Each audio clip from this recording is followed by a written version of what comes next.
तो चीन की अर्थव्यवस्था आप लोग हिलाना चाहते हैं, उनके ऐप्स को डिलीट करके, उनकी झालड़ नहीं खरीद के, उनके खिलौने नहीं खरीद के। बहुत खूब। कहां से आइडिया आते हैं आप लोग को ये सब?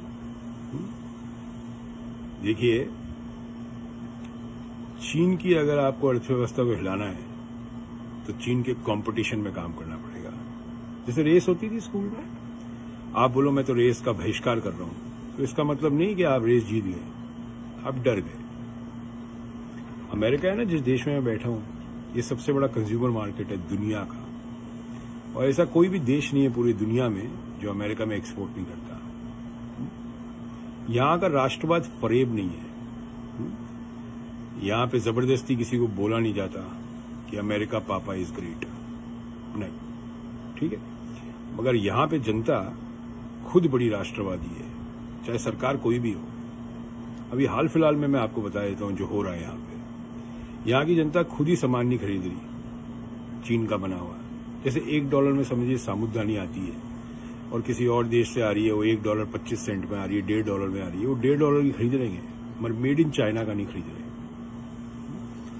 हमारे यहाँ पे क्या है कि बड़े उटपटांग से चुटकुले पैदा किए जाते हैं। जो नेता हैं वो तो जुमले देते हैं, कुछ पत्रकार चुटकुले देते हैं और आवाम उसके मजे लेती है। मुझे ये समझ नहीं आ रहा कि ओलंपिक्स ऑफ बिजनेस में, ओलंपिक्स ऑफ बिजनेस समझते हैं क्या होता है?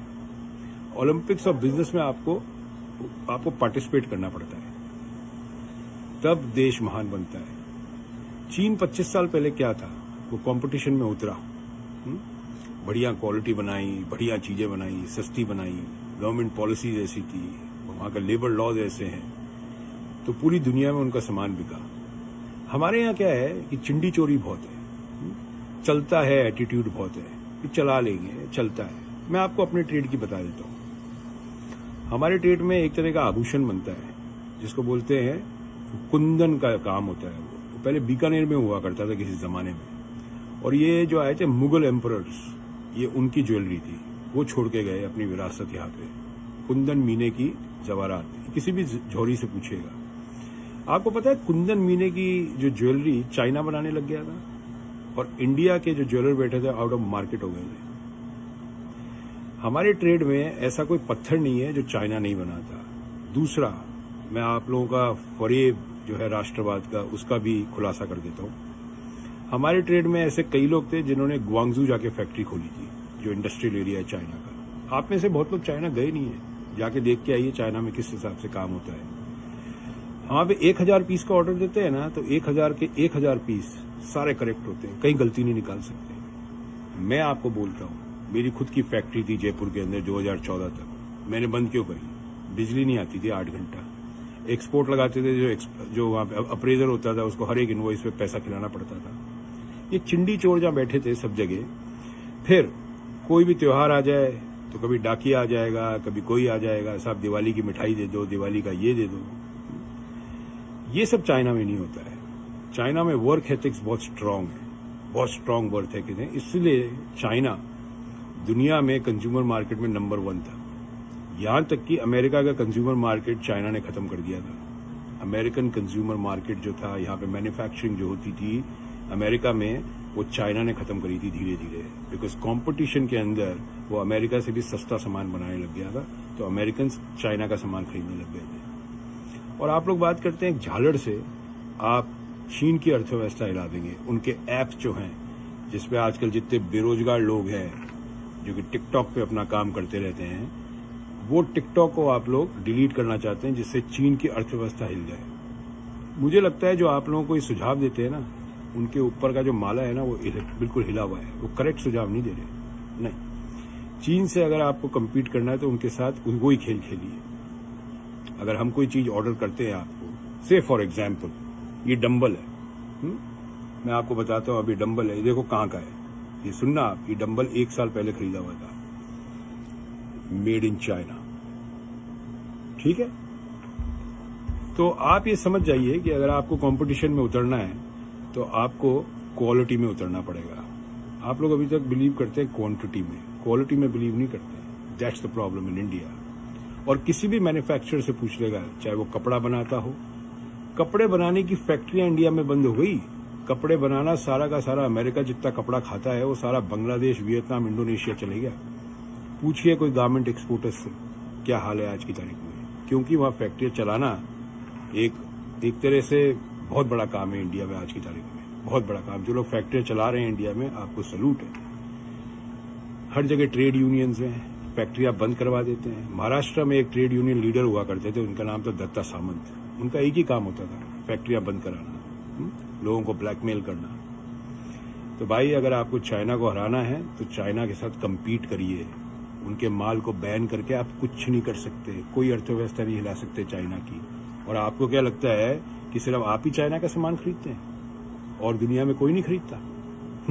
आपने बैन कर दिया तो चाइना की अर्थव्यवस्था हिल जाएगी। स्क्रू ढीले आप लोगों के और आपके नेताओं के, जो आपको इस तरह के सुझाव देते हैं। और जो लोग ये बात करते हैं कि झालड़ नहीं खरीदनी इस दिवाली पे, हर दिवाली पे बात होती है ना, झालड़ नहीं खरीदनी, बड़ी अर्थव्यवस्था हिल जाती है चीन की। थोड़ा समझ का इस्तेमाल करिए, कंपटीशन में उतरिए। कंपटीशन का जमाना है ये, कंपटीशन से भागिए मत। समझ में आई? वो स्टार्टअप इंडिया और ये एंटरप्रेन्योर्स, डिजिटल इंडिया, क्या हुआ इसका? कुछ नहीं हुआ। अगर स्टार्टअप्स होते आज की तारीख में इंडिया में तो थोड़ी बहुत फैक्ट्रियां लग चुकी होती, यंग एंटरप्रेन्योर्स पैदा हो चुके होते। आज जो 24 साल 25 साल का लड़का जो रात के 3 बजे लोगों को ज्ञान बांटता रहता है सोशल मीडिया पे, उस रात को 10 बजे सोता है, सुबह अपनी फैक्ट्री चलानी थी उसको। ऐसा कुछ भी नहीं है। मजदूरों का क्या हाल हो चुका है आप ये सोच सकते हैं, ठीक है ना? जहाँ पे मजदूरों का, जहाँ पे एक 10 साल का बच्चा घर के नौकर को छिछी करके बुलाता हो, चुटकी करके बुलाता हो, जिसको इज्जत नहीं है लेबर की, वहां पे कभी भी लेबर इतनी सक्षम नहीं हो सकती कि वो चीन जैसी कंट्री से कम्पीट कर सके। और जैसे मैंने कहा, ग्वांगजू जाइए, पता करिए एयर एशिया की टिकट मिल जाती है $28,000 की, $28,000 की। जाइए, पता करिए, देखिए कैसे फैक्ट्रियां चलती है। टाइम, पंक्चुअलिटी अपने देश में कभी हुई नहीं है। चाइना में अगर ऑर्डर देते हैं कि 29 तारीख को डिलीवरी चाहिए तो 29 तारीख को डिलीवरी होती है। इंडिया में नंबर 1 प्रॉब्लम इस पंक्चुअलिटी नहीं है। ना नेता पंक्चुअल है, ना आवाम पंक्चुअल है। हर चीज डिले चलती है और एक पुरानी फितरत है। चला लेना भाई साहब, चल जाएगा। जहां 800 पीस दिए वहां 200 और चला लेना, पीस घुसा देंगे। तो ये बैन करने की और डिलीट करने की ये जो कहानी आप लोगों ने डाली है, इससे बाहर निकलिए और कंपटीशन में उतरिए। इतनी बड़ी आईटी इंडस्ट्री है, खुद के ऐप नहीं बना सकते आप, खुद का फेसबुक नहीं बना सकते, खुद का ट्विटर नहीं बना सकते। और गजब की बात यह है, ट्विटर कंपनी में और फेसबुक में सबसे ज्यादा आज की तारीख में इंडियंस काम कर रहे हैं अमेरिका में, और इंडिया में बैठ के वो लोग ट्विटर और फेसबुक जैसी चीज नहीं बना पा रहे। यहां तक कि जो आपकी एक कंपनी जो फ्लिपकार्ट, जो उसमें बंसल ब्रदर्स थे, वो भी अमेजोन में काम करते थे। वो यहां से सीख के आए जब उन्होंने फ्लिपकार्ट डाला था वहां पे। समझ आई आपको बात? इसके आगे कहानी क्या है? अभी भी अमेजोन इंडिया कंपटीशन दे रहा है। अमेजोन इंडिया ने कितनी कंपनियां खरीदी वहां पे, आप लोगों को पता भी नहीं है आज तक। कंपटीशन करिए, भागिए मत। जय हिंद, भारत माता की जय। नमस्कार भाइयों, मैं हूं अनुपम त्रिपाठी। FFAR इंडिया का second YouTube channel FFAR India online education को आज ही सब्सक्राइब करें। मात्र 199 रुपये प्रति महीने में पाइए how to speak correct English fluently and confidently. साथ ही साथ पाइए online digital marketing courses from the best of experts in the industry.